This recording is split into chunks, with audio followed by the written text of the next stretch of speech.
Bonjour à tous, je suis ravie de vous retrouver aujourd'hui pour cette nouvelle vidéo un peu spécifique puisqu'il s'agit de vous présenter, de vous suggérer des jeux que vous pourriez offrir pour les fêtes de fin d'année. Il s'agit d'une vidéo qui n'a pas été préparée à l'avance, l'idée étant de vous présenter des jeux de manière spontanée et sincère et de vous donner mon avis sur ces différents jeux et pourquoi je les apprécie. J'ai préparé 6 piles de jeux, donc tout d'abord nous aurons les jeux d'ambiance, après on va voir les jeux familiaux un peu plus avancés, les jeux d'experts, les jeux solo et enfin on va terminer par les jeux duo, comme ça il y en aura un peu pour tous les goûts. A noter que dans cette vidéo je ne vais pas vous présenter des jeux pour enfants étant donné qu'on joue exclusivement entre adultes. Donc dans la catégorie des jeux d'ambiance, j'ai sélectionné 4 jeux, bien entendu il en existe des tas d'autres qui sont vraiment incroyables. Je vous invite d'ailleurs à les citer en commentaire, ça pourrait donner des idées aux autres personnes qui regardent la vidéo. Donc tout d'abord nous avons Tucano. Dans Tucano c'est tout simplement un jeu de cartes où il y a des fruits et l'objectif est d'avoir un maximum de ces fruits, chaque fruit rapportant des points différents ou certains nous en faisant perdre. Nous avons des cartes avec des toucans qui vont venir un peu pimenter le jeu en embêtant les autres, en leur piquant des cartes, en leur donnant une carte qui n'est pas terrible, afin d'avoir le maximum de points à la fin de la partie. Pour moi, c'est un jeu qui s'adapte vraiment à beaucoup de personnes. C'est un peu le gros avantage des jeux d'ambiance, c'est que ça peut se jouer avec des enfants ou entre adultes. Ça devient un peu un jeu apéro. Ensuite, nous avons le 6 qui prend. Alors j'ai oublié de préciser, ce n'est pas par ordre de préférence. Ce sont tous des jeux que j'apprécie énormément, qui ont leur manière de jouer différente, leur mécanique de jeu différente, et qui ont tous leurs avantages. Donc le 6 qui prend, c'est l'un de mes premiers jeux, si ce n'est le premier jeu d'ambiance que j'ai acheté. C'est un jeu que j'avais acheté chez une amie, et c'est juste, on a fait plein de parties. On s'est tellement amusé que je l'ai acheté très rapidement après. Il existe une version aujourd'hui un peu améliorée avec des cartes en plus, qui s'appelle le 6 qui surprend, donc si vous en achetez un maintenant, je vous conseille plutôt de prendre cette nouvelle version. Le 6 qui prend, c'est un jeu où on a des cartes de valeurs différentes, donc de mémoire ça va de 1 à 100, et on a au milieu des têtes de taureau, et l'objectif c'est d'avoir le moins de têtes de taureau à la fin. On va tous jouer en même temps, et en fonction de notre stratégie, des cartes que nous jouons, nous allons plus ou moins récupérer des cartes taureau. Ensuite, nous avons Pool Pool. Alors c'est un jeu que j'ai découvert récemment, et sa très grande force, c'est de pouvoir s'adapter au niveau des joueurs. Si vous jouez avec des enfants, ou même des débutants dans le jeu, vous allez pouvoir avoir une version un peu facile, et au fur et à mesure de la partie, vous allez pouvoir ajouter de la difficulté en mettant des cartes qui ont des actions spécifiques. Pool Pool, c'est un jeu de mémoire, on a différentes cartes. Nous avons tout d'abord la carte des œufs, c'est la carte principale, puisque quand 5 œufs apparaissent sur le tas, on doit taper sur le tas, et comme ça on remporte un point de victoire. Cependant, ça va pas être aussi simple que ça. Donc quand on va retourner un œuf, ensuite on retourne par exemple une poule, la poule, elle va couver l'œuf. Du coup, dans notre tête, il faut qu'on se dise qu'il n'y a plus d'œufs disponibles. Par contre, après, il y a un renard qui apparaît. Le renard, il va chasser la poule. Donc l'œuf va de nouveau être disponible. L'objectif, c'est vraiment d'essayer d'arriver à mémoriser le nombre d'œufs qu'il y a en fonction des différents personnages que nous ajoutons. À la fin, dès qu'on a plus d'expérience dans le jeu, on va pouvoir ajouter d'autres personnages qui ont chacun des caractéristiques spécifiques, de quoi nous faire perdre le fil du jeu. Enfin, j'ai sélectionné le jeu Oh My Buen, c'est le jeu coup de cœur de cet été. Dans Oh My Buen, on est dans une thématique où on est dans un camp, on est en train de faire du camping, et il y a des animaux zombies qui veulent venir grignoter notre cerveau. Notre objectif, ça va être de les envoyer vers les autres pour qu'on garde le maximum de cerveau et qu'on remporte la partie. Il va y avoir des cartes spécifiques. Tac. Nous avons les cartes bleues qui sont des cartes classiques. L'objectif va être de les poser de manière croissante, donc si une personne pose un 9, nous on va poser un 10, et la personne suivante un 11, etc. Certaines cartes classiques, donc les bleus, ont également un dé. Ce dé va nous permettre d'avoir des actions différentes, que ça va être aléatoire, on va avoir par exemple le gain d'un cerveau, le fait de rejouer, ou encore d'ajouter une carte à notre cimetière. Cette notion de cimetière est importante, elle est ici. Chaque joueur, au début de la partie, va commencer avec 3 cartes dans son cimetière et 6 cartes en main. L'objectif, ça va être de les défausser, Et lorsqu'on a moins de 3 cartes en main, on va les compléter avec les cartes de notre cimetière. Donc Oh My Gwen, vraiment un très gros coup de cœur. Je vous le recommande si vous n'y avez pas joué. Ou si la personne à qui vous voulez l'offrir n'y a pas joué. Je pense que ça va vraiment lui plaire. Donc désormais, je vais vous présenter les jeux que j'ai mis dans la catégorie familiale. Pour moi, ce sont des jeux qui peuvent s'adapter à un peu tous les joueurs, qu'on soit joueur ou non, ou qu'on soit plus ou moins jeune. Donc je vous conseille quand même de vérifier les âges recommandés sur les boîtes. L'idée dans cette catégorie, c'est essentiellement de montrer des jeux qui ne sont pas trop compliqués ou qui n'ont pas des règles difficiles à prendre en main. Donc le premier jeu que je vais vous présenter dans cette catégorie, c'est Micro Macro. Donc là, il s'agit de la seconde boîte, Full House, mais la première boîte fonctionne exactement de la même manière. Nous avons une carte blanche et un ensemble d'enquêtes qu'on va devoir résoudre. La première carte va nous expliquer un peu le scénario de cette enquête et va nous demander de retrouver l'auteur du crime, le mobile du crime et où est la victime aujourd'hui ou qui était-elle par exemple. Le jeu que je vous conseille, c'est Trek 12 ou Trek 12 comme vous préférez. Il existe la version Himalaya et la version Amazonie. Donc moi ici c'est la version Himalaya que j'ai. Donc il s'agit d'un roll and write, c'est-à-dire qu'on va se munir d'un stylo et d'un bloc comme ceci. Nous allons lancer les dés et nous allons devoir compléter les cases. Le gros avantage de Trek 12 comme roll and write, c'est qu'on va avoir des paquets un peu à la manière de jeux Legacy, si vous connaissez, c'est-à-dire qu'on va les ouvrir petit à petit en fonction de certains objectifs que nous allons résoudre.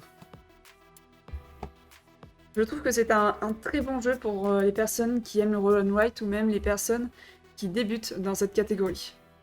Pour moi, il s'adresse à des joueurs déjà un peu plus âgés, alors je sais pas. Ils mettent à partir de 8 ans. Pour moi, c'est un jeu qui joue un peu plus âgé.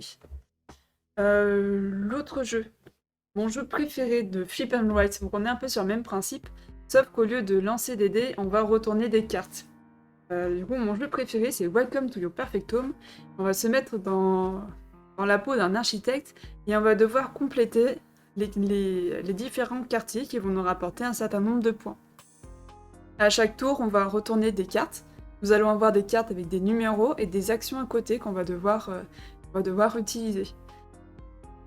Pour moi, c'est vraiment un excellent jeu, il joue de 1 à 100 joueurs. Il existe aussi une application mobile qui vous permet d'avoir des feuilles, donc vous pouvez même y jouer à distance, pour peu que vous ayez une caméra pour partager les cartes que vous retournez. Ensuite, on change complètement d'univers avec Parks. Parks, c'est un jeu magnifique. Les illustrations sont incroyables. On va se balader en fait dans différents parcs, il me semble des États-Unis. Donc ça se présente comme ça. Donc on a le plateau central et nous avons le parcours qu'on va devoir emprunter.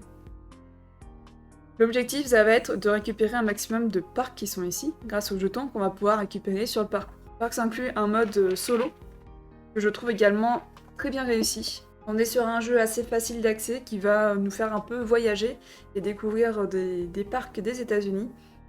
Il existe une extension que je conseille pour les personnes qui cherchent un peu plus de difficulté dans les jeux. C'est Nightfall. En fait, c'est les cartes objectifs qui vont être un peu plus compliquées à gérer. Donc quand on a déjà un peu l'habitude de jouer à des jeux de société, ça nous ajoute vraiment du challenge entre joueurs. Ça nous va rajouter aussi quelques mécaniques de jeu qui sont très plaisants et encore une fois ça va rendre le jeu un peu plus difficile pour les joueurs habitués. Ensuite nous avons Century. Alors là il s'agit de l'édition Golem, il existe d'autres éditions. C'est l'un de mes premiers jeux, donc ça fait un petit moment que je l'ai. Il est magnifique et surtout il est accessible à tout le monde, mais vraiment c'est un système très simple et qui peut à la fois être très stratégique en fonction d'avec qui vous jouez. C'est un jeu qui est, à mon sens, assez lent, ce qui permet à chacun de développer sa stratégie. Enfin, le tout dernier, qui est l'un de mes préférés, c'est Subterra. Je pense que beaucoup d'entre vous le connaissent. C'est un jeu où on va être dans une grotte avec nos coéquipiers, donc un jeu coopératif cette fois-ci. On va devoir trouver la sortie de la grotte en évitant tous les pièges qu'il y a. Donc les éboulements, les monstres qui vont nous poursuivre, les flaques d'eau, les différents obstacles qu'on va avoir. Et du coup, on va devoir collaborer et on aura très peu de temps au final pour essayer de trouver la sortie. Il existe des extensions à Subterra qui apportent de nouveaux personnages. Si vous jouez vraiment beaucoup, ça peut être intéressant aussi comme cadeau de fin d'année. Donc désormais, on en est à la catégorie que j'appelle familiale plus. En fait, c'est une catégorie pour des joueurs adultes ou des ados qui ont déjà un peu l'habitude de jouer. C'est la catégorie où j'ai le plus de jeux à vous présenter parce que c'est essentiellement ce genre de jeu auquel nous jouons aujourd'hui. Nous avons une petite boîte pour commencer parce que vous verrez qu'après ce sont des grosses boîtes, je n'ai même pas pu les mettre sur la table. Donc là c'est une petite boîte, c'est Star Realms. C'est un deck building qui est vraiment bien pensé, je ne trouve pas vraiment un autre mot. On va avoir des cartes sur un marché et on va devoir faire évoluer notre deck de départ, donc notre pioche de départ. Il existe plusieurs versions de Star Realms. Ici, c'est la version frontière qui se joue de 1 à 4 joueurs et les autres boîtes sont complémentaires en fait. Quelle que soit la boîte que vous prenez, il me semble que les autres c'est 2 à 4 joueurs, vous allez pouvoir les combiner. Donc au moins, ça permet d'améliorer son jeu petit à petit. C'est un très bon jeu. En général, on en fait quelques parties de suite. On n'en fait pas non plus des dizaines parce que ça demande beaucoup de concentration, mais très sympa. Alors là, c'est Time Stories. Alors je n'ai pas la version de base puisqu'il a été prêté. Il s'agit ici d'une extension, mais Time Stories, c'est pour moi, je pense qu'il ferait partie du top 3 des jeux de société à avoir. C'est un jeu coopératif, on va évoluer selon certains scénarios qu'on a déjà dans la boîte de base. Chaque joueur va incarner un personnage de l'histoire et on va évoluer, discuter avec des personnes, obtenir des objets. On voyage en fait dans le temps, ce qui fait que quand le délai qui nous est alloué pour l'histoire est dépassé, on va être remis dans le présent et on va devoir recommencer le scénario tout en ayant déjà certains objets clés qui sont à notre disposition, ainsi que toutes les informations qu'on a pu se souvenir. C'est un jeu incroyable, je vous le recommande vraiment. C'est un très beau jeu. Et en plus, le gros avantage, vous offrez ce jeu-là, si la personne l'adore, vous pouvez chaque année lui offrir une extension. Il n'y aura plus besoin de chercher des idées. Alors ensuite, je fais une aparté pour les jeux escape game. Il y a énormément d'escape game aujourd'hui. C'est une catégorie qui fait beaucoup. Vous avez tous les unlocks qui sont exceptionnels, vous avez les exits qui sont très bien, et j'en oublie probablement encore plein. Là, celui que j'ai sous la main, c'est l'exit, le puzzle. C'est une nouvelle catégorie d'exit. On va avoir 4 puzzles à résoudre et des énigmes, mais ce qui est vraiment appréciable ici, c'est que du coup on mélange 2 jeux, le puzzle et les jeux d'enquête. Donc voilà, je voulais vous le présenter rapidement. Je n'ai pas vraiment d'autres jeux escape game dans la présentation. Ce n'était pas l'objectif parce qu'il y en a beaucoup et c'est un type de jeu où vous êtes quasi sûr de faire plaisir à la personne. J'ai pas de doute là-dessus. On va continuer un peu sur les jeux, cette fois-ci d'enquête et non pas d'escape game. Je voulais vous présenter celui-ci, Watson and Holmes. Pour moi, c'est un jeu qui n'est pas très connu. Dites-le moi en commentaire si tout le monde le connaît peut-être, mais j'en vois très peu parler. C'est un jeu compétitif d'enquête, dans lequel chaque joueur va devoir enquêter. Ils vont devoir se déplacer dans différents lieux, avoir différentes informations, et à la fin, du coup, c'est celui qui trouve la réponse le plus vite qui l'emporte. C'est un jeu, on n'a pas encore fait énormément d'enquêtes, mais c'est un jeu que je trouve incroyable. C'est une sorte de Cluedo avancé, et je vous le recommande, tout simplement. Étant donné qu'on est dans la catégorie des jeux d'enquête, je vous parle également de détective. Alors il en existe d'autres. Celui-ci c'était la première boîte, mais il existe une version saison 1 qui est un peu plus simple. Je pense que c'est notre jeu préféré d'enquête. On a acheté des tableaux blancs pour nous mettre vraiment dans la peau des détectives. Ça fonctionne très bien, à chaque fois on est pris dans l'enquête et on essaye de trouver tous les tenants et aboutissements de l'enquête. Donc détective, il existe aussi des extensions. Alors c'est quand même plutôt pour c'est à partir de 16 ans. Plutôt pour des adultes parce que c'est assez compliqué et que ça parle quand même de meurtre. Mais excellent jeu. Si la personne aime les jeux d'enquête, les films policiers, les livres policiers, elle devrait trouver son bonheur.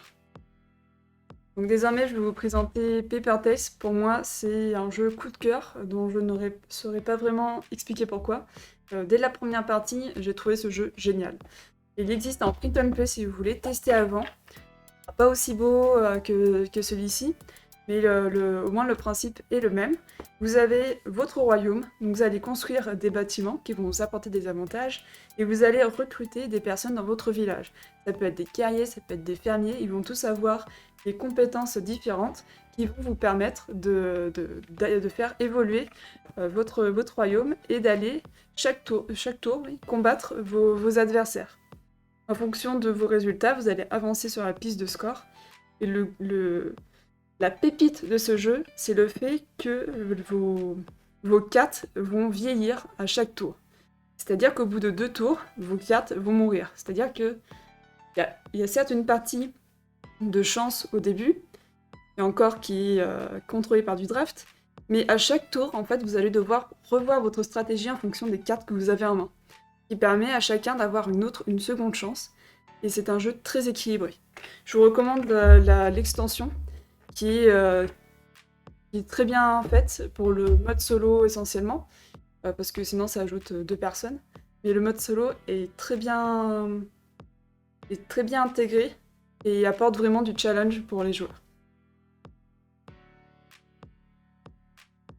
Et bien, il me reste encore 3 jeux à vous présenter dans cette catégorie. Coup de cœur de l'été, Marvel Villainous. Alors, il existe une version Disney qui doit exactement fonctionner pareil, je suppose, mais avec d'autres méchants. Pour ma part, je suis pas une immense fan de Disney et je préfère Marvel. Donc, quand ce jeu est sorti, je me suis jetée dessus et c'est vraiment une pépite. Pourquoi c'est une pépite ? Parce que chaque joueur a les mêmes règles, mais chaque joueur a un personnage différent qui a son fonctionnement différent. C'est-à-dire qu'à chaque fois que vous allez jouer un nouveau personnage, vous allez devoir adopter une stratégie spécifique à ce personnage. Une phrase que j'aime bien pour décrire ce jeu, c'est qu'il s'agit d'un jeu facile à prendre en main mais difficile à maîtriser. En effet, vous allez avoir vous allez connaître les règles, vous allez savoir comment gagner, mais comment gagner avec tel ou tel personnage, ça va complètement changer à chaque partie.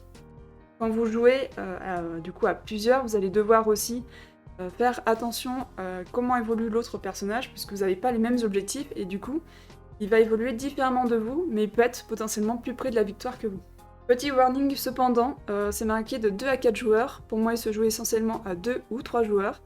4 joueurs, ça va faire des parties très longues, surtout si les personnes ne connaissent pas leur personnage, et les tours vont être très longs, ça va pas être très amusant. Donc ouais, recommandé pour 2 à 3 joueurs. Ensuite, nous avons Ceylan. Il s'agit d'un jeu excellent. Merci pour le jeu de mots. Il s'agit d'un jeu où on va devoir cultiver notre thé. C'est un grand plateau où chaque joueur va devoir étendre son champ de thé pour aller le vendre et obtenir du coup des points de réputation qui vont leur permettre de faire connaître leur thé. On va pouvoir également recruter des consultants qui vont nous permettre d'avoir de nouveaux avantages et avancer sur une piste technologique qui va nous permettre de prendre l'avantage sur nos adversaires et d'obtenir des tours supplémentaires. Ce jeu pourrait être commun à tous, mais il est exceptionnel pour une des mécaniques de jeu que j'ai à présent retrouvées que dans celui-ci. Il s'agit de la gestion des actions. En fait, chaque joueur va jouer à chaque tour. Le joueur actif va choisir comment il positionne sa carte d'action. Le point en haut signifie que ce sera son action, donc ce sera celle-ci, et les points en dessous, c'est l'action qu'il va laisser aux autres joueurs. En sachant que chaque carte a une action intermédiaire qui est disponible tout le temps, qui fait soit gagner des pièces d'or, soit qui nous permet de nous déplacer.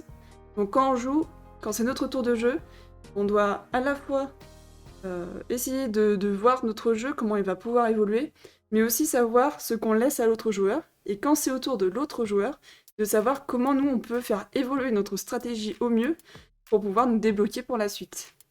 Enfin pour cette catégorie, je vous présente mon chouchou, mon premier jeu. Je l'ai mis dans Famille Plus, je pense que certains l'auraient mis dans Expert. Mais pour ma part, c'est le jeu moderne avec lequel j'ai débuté. Et ça ne m'en a pas dégoûté pour autant, bien au contraire. C'est celui qui a fait vivre ma passion qui m'emmène aujourd'hui à vous faire cette présentation vidéo. Zombicide, c'est un jeu coopératif pour de mémoire jusqu'à 4 joueurs. J'ai jamais joué jusqu'à 4, peut-être un jour. 6 joueurs même. Chaque personne va avoir un plateau spécifique, donc c'est vraiment une grosse boîte. Un plateau spécifique, et il va pouvoir faire évoluer son personnage en fonction de son expérience. On va avoir des plateaux comme ça qui vont être réalisés en fonction du scénario auquel on joue, et nous allons avoir plein de zombies qui vont venir nous embêter et qui vont vraiment pas être très sympas. Donc on va devoir communiquer avec les autres pour parvenir à nos fins. Les scénarios deviennent de plus en plus difficiles. Ici, il s'agit donc de la version Black Plague. C'est une version qui se déroule au Moyen-Âge et il en existe plein d'autres. N'hésitez pas à vous renseigner.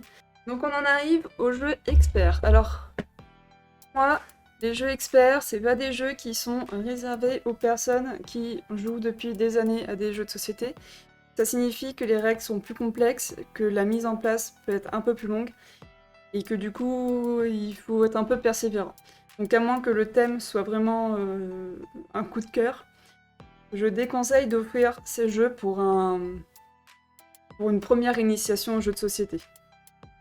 Le premier que je vous présente ici, c'est Terraforming Mars. Ce jeu est...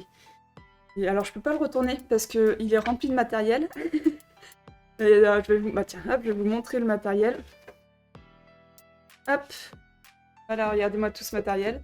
Et il y a plein de jetons qui vont être des bâtiments, des fourrés qu'on va construire. Il y a des jetons qui vont être nos pièces de monnaie. Il va y avoir un système de température qu'on va devoir faire évoluer et qui vont nous donner potentiellement des avantages. Il s'agit d'un deck building, j'ai oublié de le dire, c'est important. Il s'agit d'un deck building où du coup on va devoir améliorer petit à petit nos actions. Comme vous pouvez le voir là, c'est un jeu qui a été primé As d'or en 2018. Donc c'est un jeu qui est connu et reconnu pour être un très bon jeu. Et dans cette catégorie expert, je n'ai que 2 jeux à vous présenter. Le second c'est Aeon's End. Désolée pour l'accent, je ne sais pas du tout comment ça se prononce. Vous le voyez, vous pouvez le lire. Je mettrai aussi de toute façon un lien dans la description. C'est un jeu qu'on a fait depuis un bon moment et qu'on a joué récemment. Et c'était un peu dommage d'avoir attendu aussi longtemps parce qu'il est vraiment incroyable.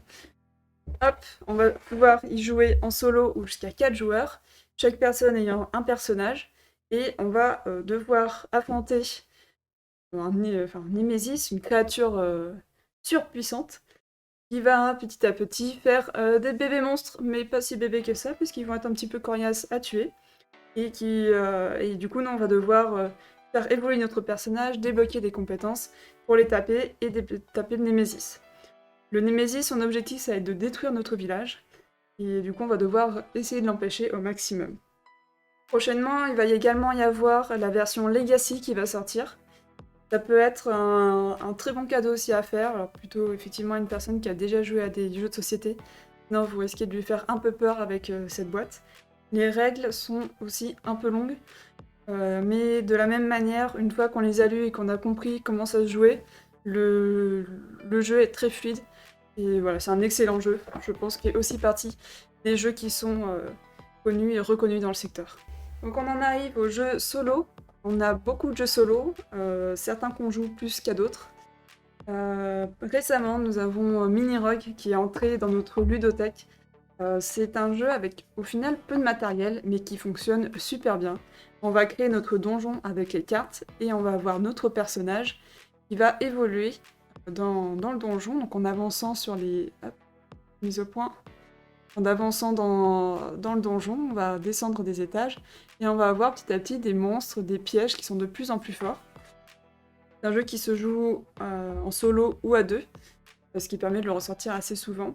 Il existe des extensions, donc il y en avait 3 pour le Kickstarter et il y en a 1 ou 2 qui doivent arriver en novembre. Une c'est sûr, la deuxième je sais plus trop, mais pour la fin d'année. Qui va permettre de faire évoluer le jeu quand on a un peu l'habitude de tomber sur les mêmes cartes. Et c'est des chouettes perspectives d'évolution de jeu. Ensuite, nous avons Pile My Sand. Ça fait partie aussi des petites pépites auxquelles on a joué beaucoup pendant plusieurs mois. Là, récemment, on n'y a pas trop rejoué. Peut-être parce que c'est plutôt un jeu qui nous fait penser à l'été, qui commence à faire sombre et froid. Mais en réalité, le jeu est vraiment super. Ça se joue dans une main en fait. Et on va chaque tour faire évoluer les cartes pour pouvoir construire des objets. En mode solo, ils ont également prévu de pouvoir rajouter il me semble que ça s'appelle des artefacts, je ne suis plus sûre du mot, et en quelque sorte des objets uniques qui vont pouvoir nous aider pour d'autres parties et débloquer au fur et à mesure les différents objectifs qui nous sont donnés. Ensuite, nous avons Négociateur prise d'otage. Alors, c'est un jeu de ma sœur qu'elle adore, qui m'a l'air exceptionnel et que je n'ai toujours pas pris le temps d'y jouer. Donc, j'ai récupéré la boîte, ce sera l'occasion. Dans Négociateur prise d'otage, on va avoir notre plateau de joueurs et des cartes correspondant à la personnalité du preneur d'otages et également des cartes qui vont influencer les otages. Donc, on va chaque tour essayer de négocier avec le preneur d'otages pour que tout se déroule au mieux. A priori, c'est assez compliqué. Donc voilà, un jeu challengeant, plutôt effectivement pour adultes. De toute manière, les jeux solo, là que j'ai présentés, c'est quand même des jeux qui sont assez complexes et peu accessibles aux plus jeunes. On en arrive à la dernière catégorie, les jeux exclusivement de joueurs. L'un des premiers, c'est Hive Pocket. C'est une sorte parce qu'on en est quand même assez loin, mais de jeux d'échecs où on va devoir s'affronter avec des insectes qui ont du coup des déplacements, des actions différentes. Voilà. Et c'est vraiment un jeu qui va renouveler les jeux traditionnels qu'on connaît, les jeux de dames, les jeux d'échecs. Dans son petite pochette comme ça permet de l'emporter partout. Il est vraiment super et il y a moyen de faire de chouettes stratégies dessus. Dans la catégorie des jeux de déduction, nous avons Verona Twist. Il s'agit d'un jeu à mi-chemin entre Mr. Jack, pour ceux qui connaissent, et les jeux d'échecs. L'un des joueurs va incarner la nourrice et va essayer de protéger Roméo et Juliette, et l'autre joueur va jouer Capulet et va devoir débusquer sous quel visage, quelle identité se sont cachés les deux tourtereaux. Les déplacements des personnages sont toutes différentes. C'est en ça que ça nous rapproche des jeux d'échecs. Et on va devoir du coup débusquer qui est le couple de joueurs. Et du coup, on se rapproche des mécaniques de Mr. Jack. Chaque tour, la nourrice va indiquer si les deux personnages, si Roméo et Juliette, sont sur la même case ou non. Les cases sont définies par les couleurs ici marron et autour blanc. C'est un jeu rapide, à prendre en main, les règles sont simples, le matériel est très très qualitatif. On n'a pas beaucoup de jeux de déduction et Verona Twist a été vraiment une très belle découverte pour nous. Ensuite, nous avons le jeu Compromat, dans lequel on incarne des espions qui ont essayé d'avoir le maximum d'informations compromettantes sur l'autre. On va s'affronter sur plusieurs cartes. Grâce à notre paquet de cartes, il est le même entre les deux joueurs. Et là, notre objectif, ça va être de parier sur des cartes en retournant un maximum de cartes et en décidant si on doit s'arrêter d'enchérir ou non. Si on dépasse 21, dans ce cas-là, on aura automatiquement perdu. Il y a une petite mécanique qui ajoute beaucoup au jeu, ce sont les jetons de notoriété. Plus on en a, plus ça nous rapporte des points. Cependant, dès qu'on en a 9 de mémoire, on perd immédiatement la partie. Donc c'est un jeu de bluff, de stop and go, de prudence, beaucoup de mécaniques en fait sont dans ce jeu. Et les règles sont très rapides à lire, le jeu se joue facilement, s'explique facilement. C'est un très très bon jeu, une chouette découverte aussi. Ensuite nous avons Mandala, il s'agit d'un jeu qu'on m'a recommandé sur Instagram. Je trouve qu'il est vraiment très bien, donc merci pour cette suggestion. C'est un jeu qui est un peu compliqué aujourd'hui à trouver, que ce soit d'occasion ou neuf. J'essaierai de mettre en description un lien vers une boutique qui le vend encore. Mandala, c'est un jeu de cartes où le plateau de jeu est en tissu et sinon on a uniquement des cartes comme ceci. Au milieu de tapis de jeu, nous avons des cartes qui vont limiter les cartes qu'on peut jouer. Chacun de notre côté, dans ce qu'ils appellent la rivière, on va ajouter des cartes. Plus on a de cartes de la même couleur dans cette rivière, et plus on va pouvoir choisir quelle couleur on récupère ici. Quand on récupère une couleur, on va tout d'abord mettre l'une des cartes ici, et toutes les restes iront dans le paquet à droite. En fait, ici, nous avons... Alors, on voit pas bien parce qu'ils ont écrit juste dessus, mais en fait, nous avons des numéros en dessous de chaque cartes de chaque emplacement, plus on va aller à droite et plus le nombre sera élevé. En fait, quand on va décompter les points à la fin de la partie, les cartes noires ici vont nous rapporter 1 point, les cartes jaunes ici vont nous rapporter 4 points chacune, etc. Donc l'objectif, en début de partie, c'est d'avoir un maximum de couleurs et ensuite d'essayer d'avoir les cartes qui pour nous rapporteraient le plus de points, tout en veillant à ce que l'adversaire n'en ait pas trop non plus. C'est un jeu un peu compliqué à prendre en main au début, pas forcément le plus simple à expliquer, mais qui demande à développer une stratégie qu'on ne trouve pas dans d'autres jeux, et en cela, c'est vraiment un jeu remarquable. Enfin, le dernier jeu que je souhaitais vous présenter aujourd'hui, c'est Seven Wonders Duel. C'est le second jeu après Zombicide que j'ai acquis. Je pense qu'aujourd'hui, c'est un jeu qu'on ne présente plus. Cependant, peut-être que vous avez uniquement joué à la version Seven Wonders. Sachez que la version Duel est vraiment une belle réussite. On se rapproche beaucoup du fonctionnement de Seven Wonders, mais ici, on va avoir des âges qui vont être représentés sous cette forme. Et quand on va se battre, on va déplacer ici le jeton. Qu'est-ce qu'il y a d'autre comme mécanique un peu différente pour les cartes scientifiques? C'est lorsqu'on accumule 3 cartes qu'on peut récupérer un jeton. Il y a quelques mécaniques qui sont différentes, mais on se rapproche quand même d'un jeu Seven Wonders. C'est une très belle réussite. Je pense que je préfère la version Duel à la version Seven Wonders, mais forcément ça ne s'adresse pas aux mêmes joueurs, puisqu'ici on est sur une version uniquement 2 joueurs. J'ai fini pour ma présentation des jeux. Il y en aurait d'autres que j'aurais aimé vous présenter. Il y en a déjà beaucoup. J'espère que vous avez découvert certains jeux. Je vous invite à nous dire en commentaire s'il y a d'autres jeux qui vous ont vraiment marqué ces dernières années, ou même l'année en cours, et que vous aimeriez faire profiter à la communauté dans les commentaires. Je rajouterai dans la zone de description les jeux que vous pourrez nous citer, et comme ça vous aurez juste à regarder dans la description des idées d'autres jeux. J'espère que cette vidéo vous a aidé à trouver des jeux pour offrir pour les fêtes de fin d'année. Je vous souhaite à tous une très bonne journée et surtout, amusez-vous bien.